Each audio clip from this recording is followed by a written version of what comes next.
Yeah, and I think at the same time, though, we really want to get to the root cause of the issue, right? So we don't want to be telling stories that are so fluffy and they're anecdotal and they're hard to tie back to the business problem we're all solving for.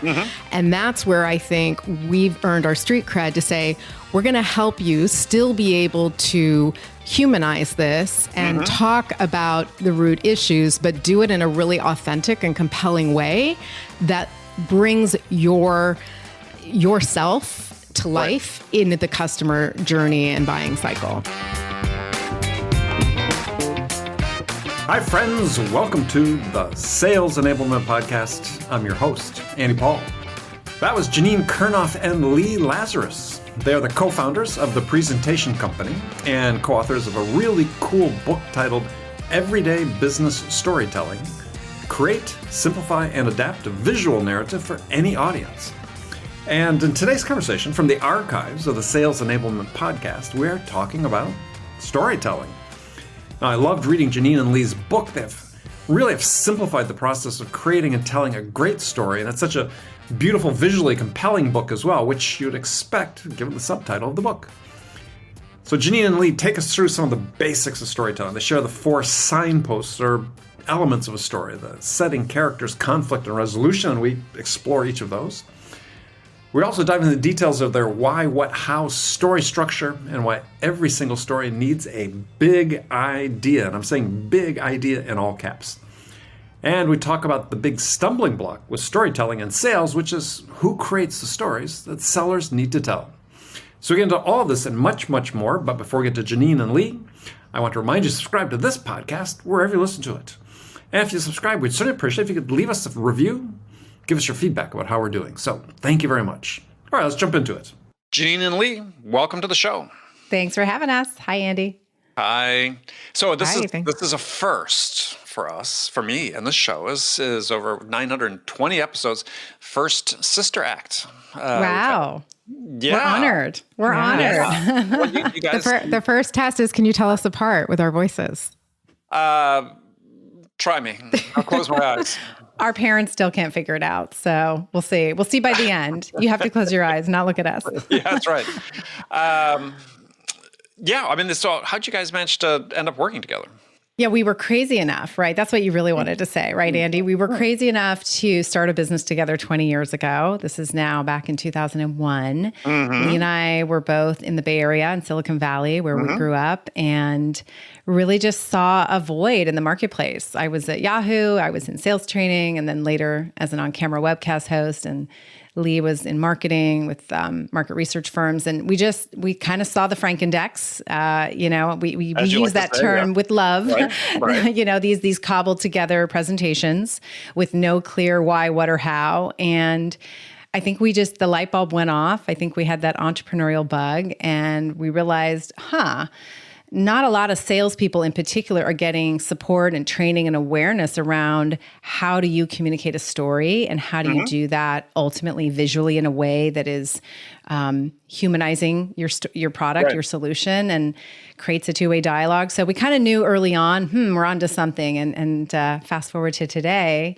we've been doing this for 20 years and we get to support some pretty amazing brands along the way. So it's been quite a ride, right, Lee? Absolutely. Yeah, Lee, chime right in. No hesitation. It's. So we're going to talk about this because this is, as I mentioned before we started recording, this is a topic that's given a lot of ink in the sales world as storytelling, and I think it's one of the least used tools that sellers use. And I thought we'd focus today more on less about the visual presentations, but so many of the interactions that sellers have with their buyers, are just verbal. There's no presentation taking place, and they need to be able to relate stories in a very effective manner. And it just doesn't come up. So I wanted to get into that because and we'll want to run through the structure you guys create, which is very simple and a great way for people to remember how to do it. But then also talk about, okay, well, who's supposed to be creating these stories, right? Because this is the nub of things when it comes to sales. So before we do that, though, I just want to talk about what was the impetus to write your book. A very interesting book, a very visually entertaining book, I will say, to read, called Everyday Business Storytelling: Creates, Simplify, and Adapt a Visual Narrative for Any Audience. It seems like you guys probably took a long time to put that together because it is such a incredibly visual book, incredibly well designed. Thank you. I can answer that. I mean, I think the impetus was we saw a lot of talented people in their career that didn't seem like they could really move it forward because they weren't able to influence the conversation. They weren't able to align to their buyers' needs. And there was just a ton of audience confusion. And as a result of that, their executive presence or lack thereof went out the window. Right. And opportunities to move business forward didn't happen. And we said that we've got to bottle up what we've been doing for many years with, fortunately, a lot of our Fortune 500 and 100 clients and start to share it with everyday folks, right? Everyone, no matter if they're in a large enterprise company or they're in a small startup, how can they get their hands on these concepts and principles and apply them immediately? Yeah, I think it's one of the biggest problems that, especially in the startup world, that they have is saying, well, how can I succinctly tell my story? I mean, even just from a brand perspective, right? What do I do? If someone is to ask, startup, what do you do, right? What do you sell? Yeah, in 40 plus years working with startups, it's like they're usually very bad at answering that question. And it always sort of defaults to jargon and product speak and so on, and nothing that really speaks to the buyer. Yeah.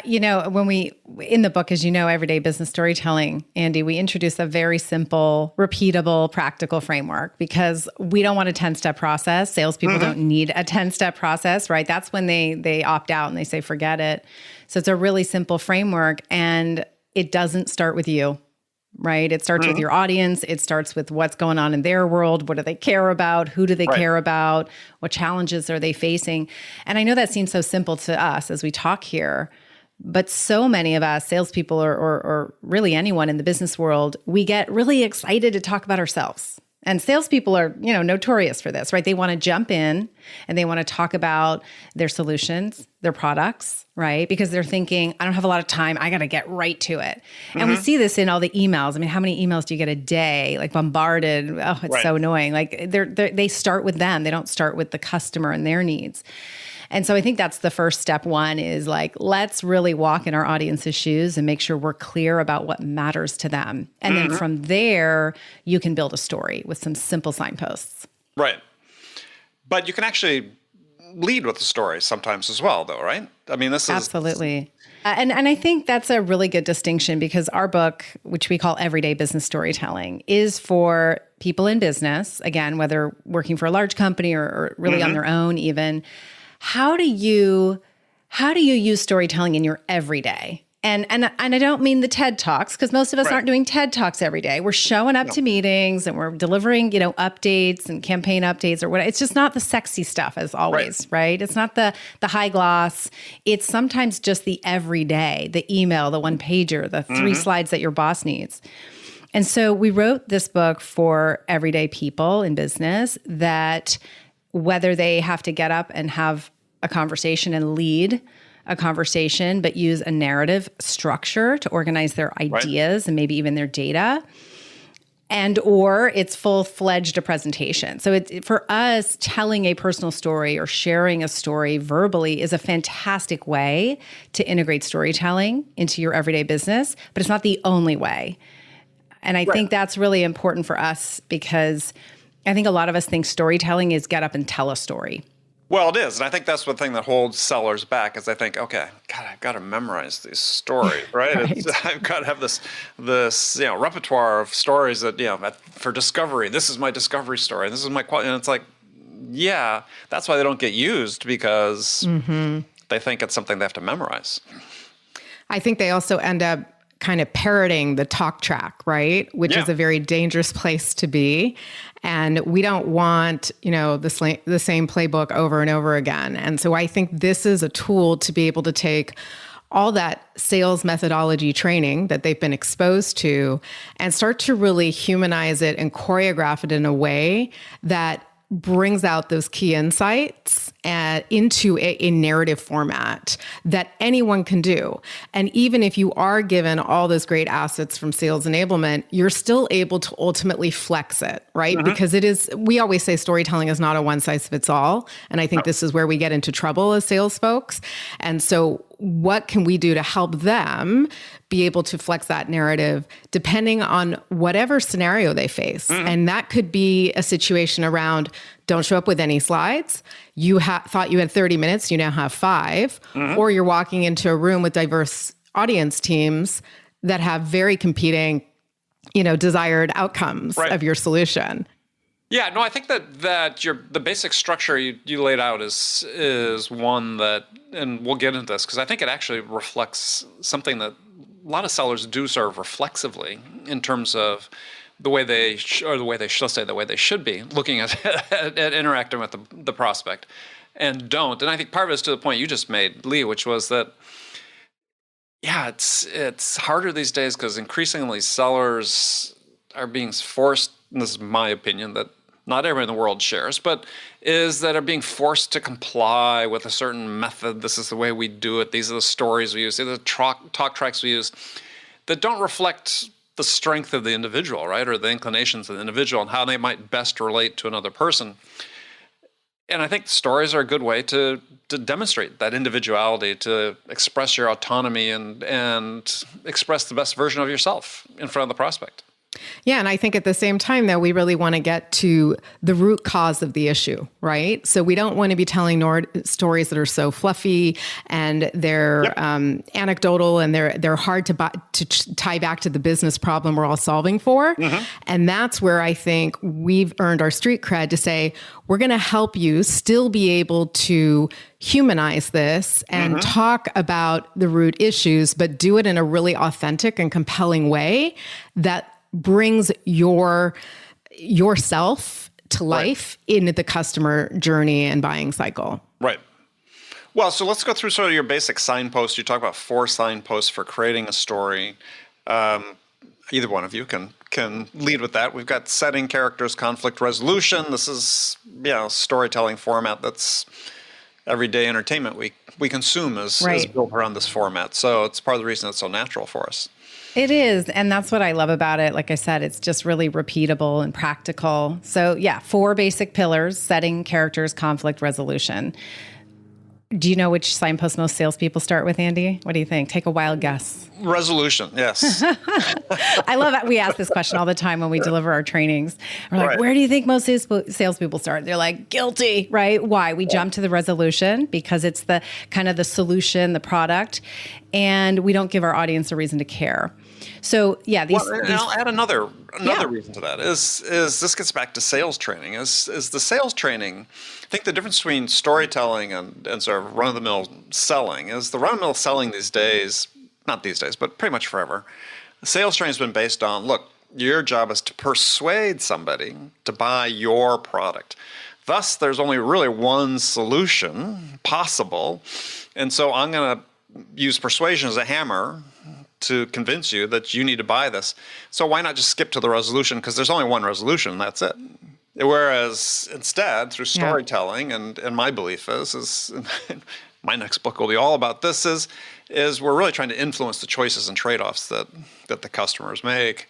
And persuasion is not the tool to use for that. And so storytelling becomes a good way to approach it.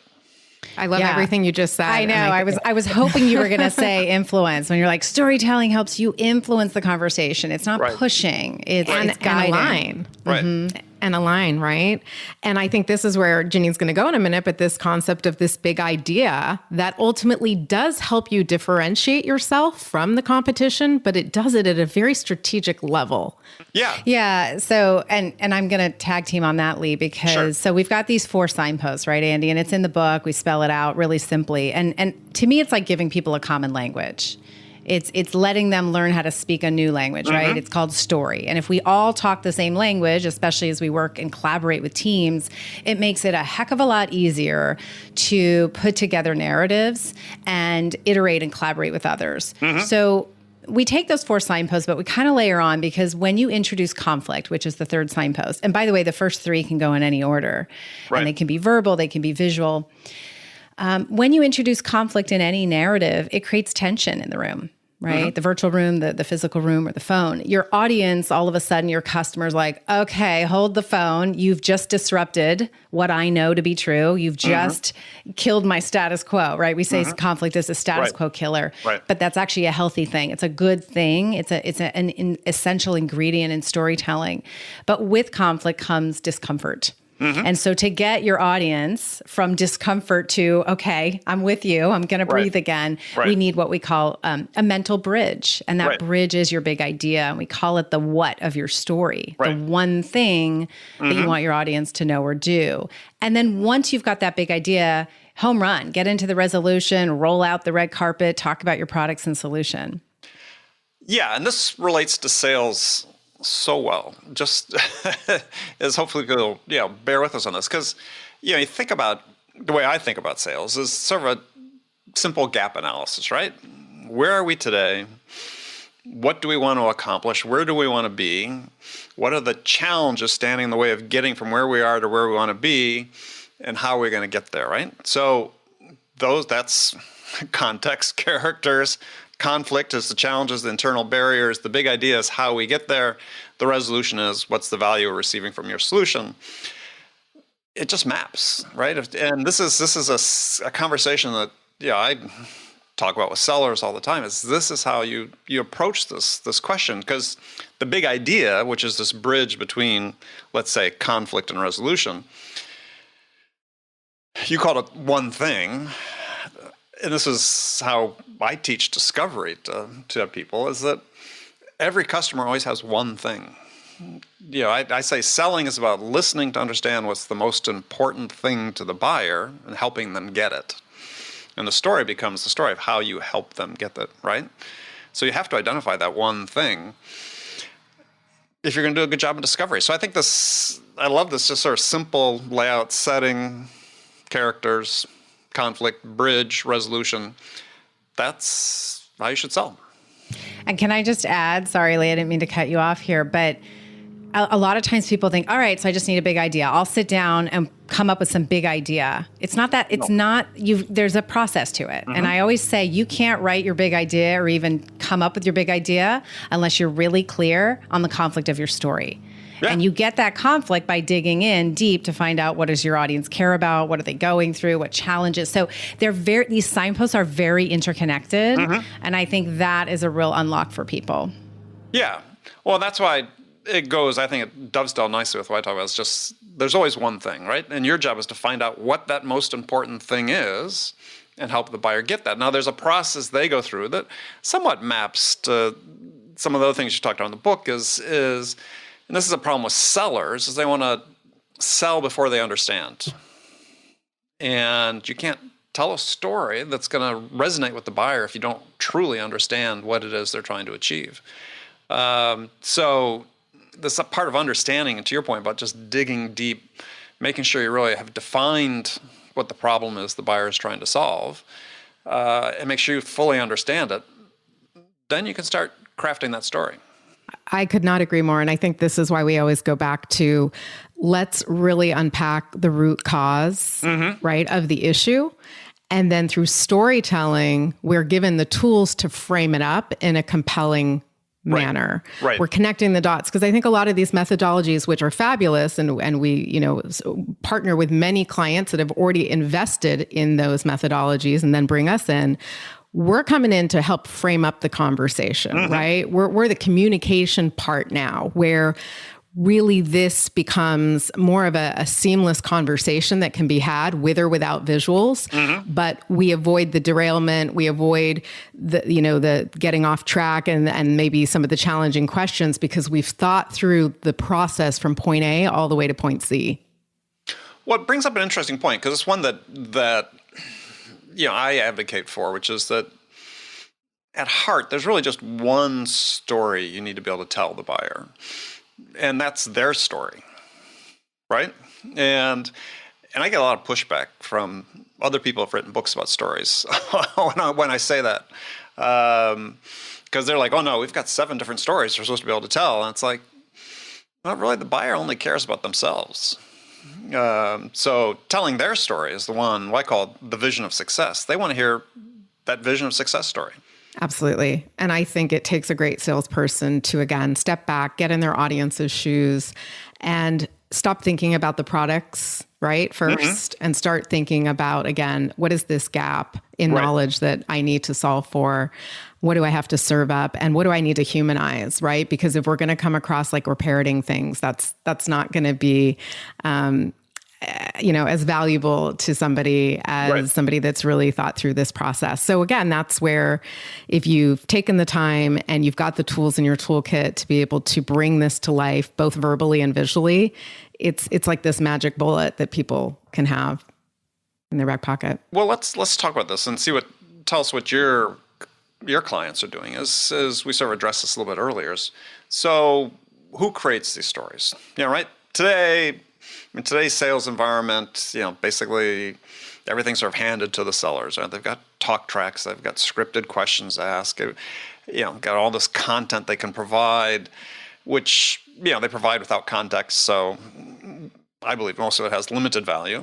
Who's responsible for creating stories? I mean, I think what we're seeing is, yes, the templates, the collateral, maybe some of the scripted emails, are not necessarily, starting with the sales folks, right? They're handed that information. But based on the executive leadership teams that we're partnering with, they want still these sales folks to own the conversations, right? Sure. And in order to do that, they need to understand these fundamentals of storytelling, and they need to start taking the time to have those even internal planning discussions. I think that everyone works in silos so much that it's become a bit of a deficit to us. And what we're doing with this particular framework is we're creating this common language. We're allowing for an iterative process to happen and a safe place to be having these dialogues with your management internally to say, do you think I have the big idea correct before I get into front of that customer? Do you think that I've identified the conflict accurately? And that freedom, that permission to start having those active dialogues has kind of been game changing for many, many of our clients that are now reporting back to us and always have, but they're glowing in the fact that they got in front of that key influencer. They made a huge impression in front of them, and they've been invited back for more time. Well, who doesn't love that, right? Sure. What was coming to mind for me was this idea that, storytelling isn't a one size fits all. Right. And so when you get these playbooks and these templates or these scripts, that's awesome as a starting point. I think salespeople need to feel empowered to ultimately own the story, right? Because every time you get in front of that audience, that customer, the story may change a little because time has passed. Things have transpired. Developments have been made. And so I think that's where arming folks with that framework, that common language, and that sort of empowerment to say, look, you ultimately are the storyteller here, right? You're going to be armed with something to get started, whether you're making a recommendation or an update, but ultimately you own it. You're the storyteller. And so to give them that ownership is key. I don't think a lot of salespeople innately feel that, because it's sort of like, here you go, here's the talk track, go. Yeah, and that's where I get back to this idea of the story you're telling is the buyer's story, right? Instead of getting sidetracked and thinking, look, all my stories are sort of quasi case studies or some form of social proof, is I've always experienced over decades, is that story that people want to hear, like I said before, is they want to hear their own story. What's it going to look like when we succeed at this, right? What's our journey look like to get there? And what's that going to feel like? I always remember this quote from John Steinbeck, read it eons ago, but the quote is, if a story is not about the hearer, he will not listen. A great lasting story is about everyone or will not last. The strange and foreign is not interesting, only the deeply personal and familiar. And I found so much power in that because, and there's research that's been done about this with Forrester did a study a number of years ago saying that, if you're the seller that gets the buyer to buy into your vision of success, your odds of winning the deal stand at 65%. That's pretty significant, right? And so it's like, why wouldn't you focus on building the story that the buyer can identify with that's their success? Because then that is a compelling event to get them to make a decision. Absolutely. Okay. So I liked your idea about your sound bites for big ideas, because it got back to that first thing we talked about is companies just doing a bad job of messaging, right? I've always had this belief you can tell your story in 5 words or less.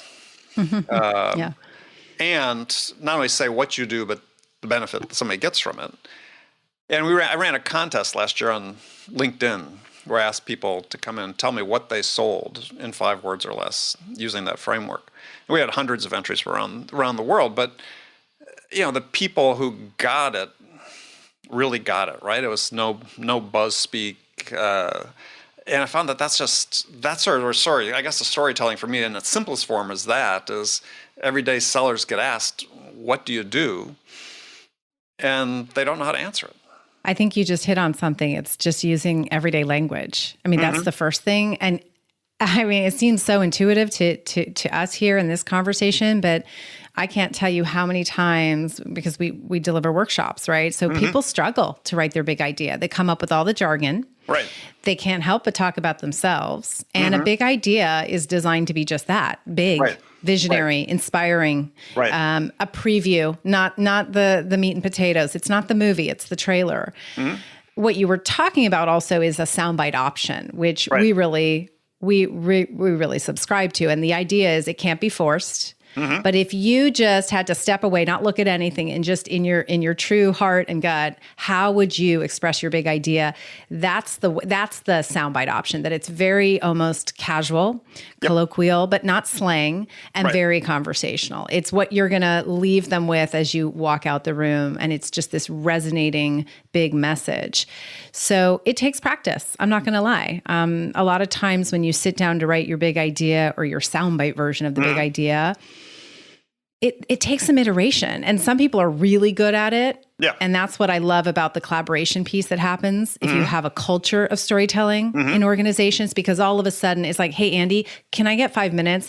I need to vet. I need to just, I've got a big idea, but I don't know. What do you think? And then we're riffing, and then we're talking, and all of a sudden you've just reframed my big idea in a way that's like way better than I could have come up with because we're talking the same language. And it happens. It happens naturally, and sort of natural-born storytellers emerge in this process where they almost start to coach and create a mentorship with each other because of this like sort of iterative process that is the magic of storytelling in my mind.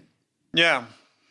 Yeah, no, I can see that. I mean, I've worked with companies where we've, again, using sort of this 5-word format as we just use that as a starting point, really, is if you can express that idea that succinctly, where the customer sort of intuitively understands it without further explanation, then that's a great door opener, right? That opens the door to further conversation, more storytelling, and so on. But it's amazing just what a bad job most companies do, and most sellers, to your point earlier, is hey, I'm going to make a cold call to somebody, and they're going to say, what do you do? And you'll get 30 seconds back of jargon. Right. Yeah. And I think that the worst culprit is the emails. That's where it really starts to get out of control. And, we've taken our whole storytelling approach and applied it to an email lens. And it's night and day, the results of getting through somebody's inbox and filter when you have it crafted through the lens of a narrative versus let me just open up the headline with my resolution and do you have time for a 30-minute meeting? Yeah. Well, let's get into that, because in the book, when you go through that section of the email, I mean, it seemed almost a little counterintuitive to me, because the headline, which to me I sort of take as almost like a subject line, but first thing people see, most of the time people these days are saying is make that short and succinct, right? Sweet. And you weren't, right? You were sort of not necessarily the opposite, but they were fairly good sized lines. So talk about that. Yeah, I think this whole idea of brevity, right? We've all been trained, even when you look at slides, right? We've been trained short titles, right? And so we come up with these really vague, what we call headings, not headlines. So we say update or agenda. It's like, okay, What do I like? Tell me more. Right. Right. And we do that in emails. We say meeting update. Well, what meeting? What do I need to know or do? Because you are one of a gazillion emails flooding my inbox. So how can I quickly scan your subject line? It's really important. And that subject line needs to be audience centric, not salesperson centric, right? It can't be what you need. It has to be what they need. Right. And we are literally students of our own practice here, truly. Right. I mean, every day we're all sending and receiving emails. Do a self-reflection. Which ones are getting heard? And there's some real insight around this, around walking in their shoes, making it about them. And so the brevity thing is, it's a bit of a controversy, right? It's like, wait, you're telling me to make my emails longer? You're telling me to have a longer subject line? Yes, we are, because context is king. And if you can give your audience context for why they should open this up and what you need them to know and do very quickly so that they can scan it quickly, there you go. And that may mean a sentence longer or two, or a word longer or two. But how many of us get emails where you're like, I have no idea what this is in reference to. This is not top of mind for me. I don't remember the meeting because it's not on my radar. But now you need something from me. And you're not being clear about what you need and when you need it and why I need to stop everything to give you XYZ. Like, it seems so simple as we talk about it, but people wonder, God, I didn't get a response. So they hit you up again with another horrible email. And we got to stop the madness, right? Like, start with a why, have a clear why, what, get to the how latest in your email. Right. Well, I mean, when you were giving examples in the book, I mean, you're talking about even moving the big idea up. Yep. In the subject line. Yeah. Is that, make sure that people see this sooner. I mean, you may not even get through the why and the what. The how may be there first. I mean, your subject line is essentially the reason they open your email or not, right? Because they're scanning it amongst others. Yeah, I mean, I can't tell you. When I write emails, I never hit send right away. I take a minute. Not every email. Come on. I mean, there's some where I'm like writing to Lee, I'm like, hello, I'm not going to overthink this. I just need a quick response. But like high stake emails where it matters, the person on the other end, it matters. Are they going to open it? I always proofread. I always check and see, do I have those 4 signposts? Do I have a big idea? Is it clear? Is there too much, what can I pull back on? What is missing? And even the subject line, I might iterate on that a couple of times just to make it just right. The stakes are high when you need a response. You want your client to respond. Right. So, I mean, you talk about, these 4 signposts: settings, characters, conflict. So what you're saying is, even in an email, you're going to make sure you bring these out, right? So give us an example what that might look like. I know you've got a number in the book, but... Yeah. So, I mean, I think the first thing, Andy, is that we're not talking about telling a story in an email, like get up and, record yourself, right? So that's why storytelling does show up in a variety of ways. And sometimes it shows up in a format where there are no people talking. It's text. It's a very text environment. So yes, big ideas in the subject line. The first sentence has got to hit on the setting and the characters. When we talk about characters in an email, we're not talking about, meet Joe or Alex or Maria, right? That might feel really awkward, really forced. The recipient's going to be like, weirdo, I'm going to throw this one out, right? So when we talk about setting and characters, the characters of that story, are essentially unnamed, right? It's your team, your customers, who you care about. So they're sort of in reference and context. But I need to know in the first sentence or two, like the context, so that I'm like nodding my head going, okay, got it. Yep. Then we move into conflict. Like, why should I care? So what is it about this email that I need to take action? And then we're big believers in hit them with that big idea again. They read your subject line. I would have a variation of that big idea in bold or highlighted, so that again, what's the one thing? Because I'm not going to remember everything. What do you need from me? And then the resolution is what most of us are used to writing in emails. It's the bullet points. It's the detail. Like, I need you to do this and open this file and save it here. And I need your feedback by this date. Like, that's the meat, bulkier part of that email. And then you're out. And so, in the book, we're big fans of before and afters, because I think people need to see examples, not just hear. And so, I would encourage everyone to check out our book, Everyday Business Storytelling. There's a whole chapter on email where you can see a bad email transformed into an email that actually is going to get heard. Right. Well, I think too in the resolution, is you have to be very certain that there's something in there for, it could be the big idea. It could be something in the resolution. The big idea leads to a certain value takeaway. But big proponent that you have to think about the fact that anytime you're consuming some of the buyer's time, whether it's an email, a phone call, whatever, is they have to get an ROI on that time.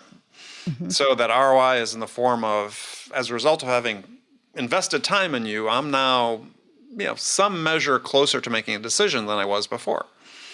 And that's then a good use of my time. And if there's too many bad uses of my time, you stop getting the time. And this is the thing I think sellers have a hard time connecting with, is that all these little things matter. We talk about formatting these emails and being sort of a story structure as you laid out. Well, if it helps the buyer get something value out of that, then pay attention to it. Right. And that goes back constantly to how are we aligning to the buyer's needs and care abouts, mm-hmm. right? How are we framing them up beyond all the technical talk or methodologies, and how are we starting to boil it down to what do you need me to know and what do you need me to do with this information mm-hmm. in a way that is natural and unpacking truly the pain points that you've identified can resolve their troubles in a very authentic way and non-forced way. I think the other thing that we're seeing come up a lot is how this approach that we're introducing mm-hmm. again can transcribe to other formats. Video, right, has become such a big trend right now, and you see sellers sometimes inserting little videos of introductions. Messaging, absolutely. Right. And if they were layering on this setting, character, conflict, big idea, and resolution, do you know how much more powerful those little 30-second videos would be versus about it, yeah. Right? Yeah. So I think what we just keep coming back to is so much has evolved, especially over the last year and a half with digital selling, virtual selling, and the way we show up and the presence we have. If it's grounded with some of these principles that we've introduced in the book, I think people have a real fighting chance to make an impact, right? Even if they're not the most seasoned salespeople on the block. Well, absolutely. I think the critical point you brought up, and I stress over and over and over on the show, is that sellers have forever been guided by their process, which is not aligned with the buyer's process. And so the messaging then, naturally, as a seller, tends to flow along with your process, not the buyer's. So you look at a typical sales process, it's first call, maybe discovery, demo, more discovery, qualification, presentation, proposal. Well, the buyer doesn't think that way. They're going, right. I'm going to define my problem. I'm going to evaluate the alternatives that are out in the market. I'm going to formulate some options for solving my problem. I'm going to choose how I want to solve my problem, which sort of aligns a little bit with your how, and then I'm going to choose who I want to solve it with. And your storytelling should be supporting their journey through that, not, how do I get them to qualification stage? Which unfortunately is the way it mostly works. Yeah.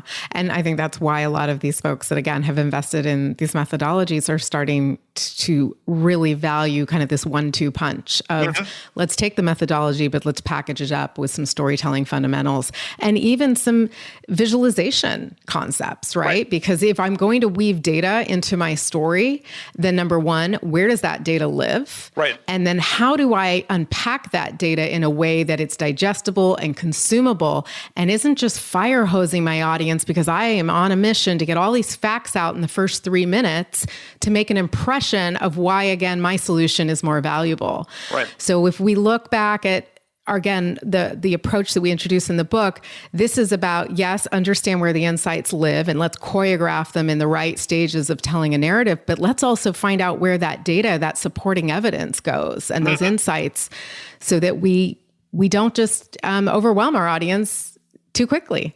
Yeah, yes. As salespeople, we all suffer from from overtelling, oversharing, and it's an urge we have to fight against. But absolutely, if you have this context of a story structure to follow, then hopefully that would mitigate that to some degree. I think also when we think back to the support that salespeople get from marketing, for example, or sales enablement teams, they are given a lot of really great data, right? And all these juicy insights. And it is hard to figure out, how do I present that in a way that isn't going to overwhelm, as you say, Lee, the audience. And I think that just kind of comes back to, again, you're the storyteller. You get to decide how the story is going to unfold. And if you are sort of aligning to those pillars of storytelling, right? You've got your 4 signposts, you've got a big idea. That's when you're like, all right, I'm going to bring in some insights and data here. I'm going to bolster the conflict because I need to back that up with some data. I really want to drive that home. But it's done in a way that's sort of grounded in a narrative.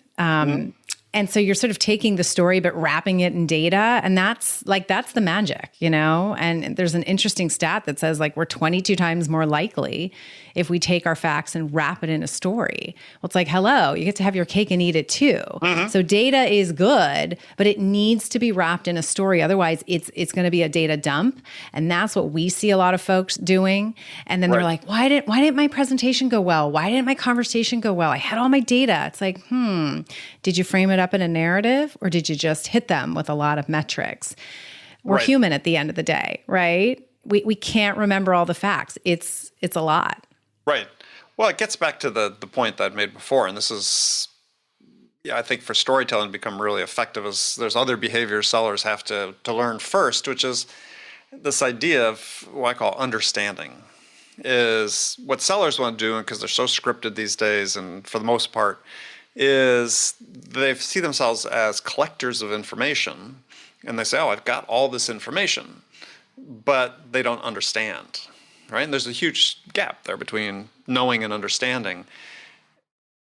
And to be able to tell an effective story, you really have to understand, because the data, absent understanding, is meaningless to the buyer. And so for the people listening to this, it's like, that is a really important step you have to make sure you get to, is it's digging deep, as you said earlier, Janine, make sure you really understand, because otherwise the customer's going to hear the story and go, well, that's not us. Yeah. And I think the fact that everybody does have so many assets at their disposal, right? I mean, again, whatever sales enablement or marketing is providing you, and this is, I'll just say one thing, this is where if the best or the most successful companies we're seeing have this common language, right? The sales enablement, marketing to sales, everybody's talking the same language. Right. And they're producing content that is that connector, right? So by the time it gets to the field sales, they've got stuff that really speaks to them, and they don't have to work hard to decode it because they've been trained on the same methodology as the folks that were creating the content. But what I heard you say, and what we see a lot, is that just because you're given all these great assets doesn't mean it's magically going to tell a great story on its own 2 feet. You still have to have the mindfulness. You still have to have that kind of decoding lens that you put on things to ask yourself, what is missing, or what needs to shift for my particular buyer to influence that decision-making process. But if you are set up for success with the right tools from the beginning, well, then we're certainly going to have a lot more efficiency and productivity, right? Which is everybody's goal in this. Yeah. Well, that gets back to, I think, to what I was talking about earlier with my vision of story is, I want to tell this, what I call the vision of success, is I build that story with the buyer.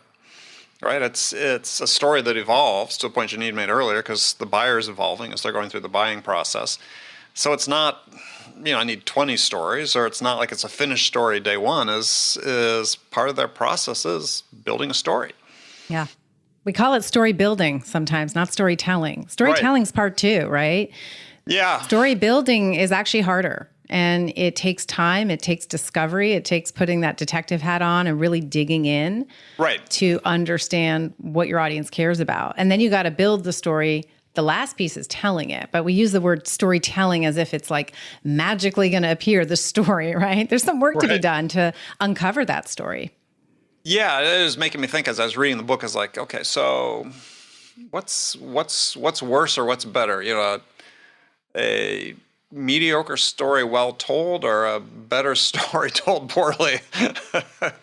Well, that's interesting because a lot of folks that show up in our workshops, because we do a lot of, sort of team training, a lot of folks will say, I am not a seasoned presenter. I don't even like getting up in front of an audience. I mean, just separate from salespeople for a second. Okay. So like engineers, technical folks, we get a lot of them in our trainings as well. And they're like, this isn't for me. In fact, they show up and they're like, you can already tell they've been triggered. They're like, I'm in a storytelling training. What is going on? Like, I shouldn't be here. This is not me. And yet it's those technical folks that are getting a seat at the table with senior leaders. They need to be able to distill the information in everyday language to senior folks because they have that insight, they have the expertise. They're the ones that need it more than anyone in a way. Mm-hmm. And it's just interesting how they typically kind of opt out and they're like, I don't need this. I'm not a Hollywood scriptwriter. Like, I'm not in marketing. I'm not a salesperson. I don't need this.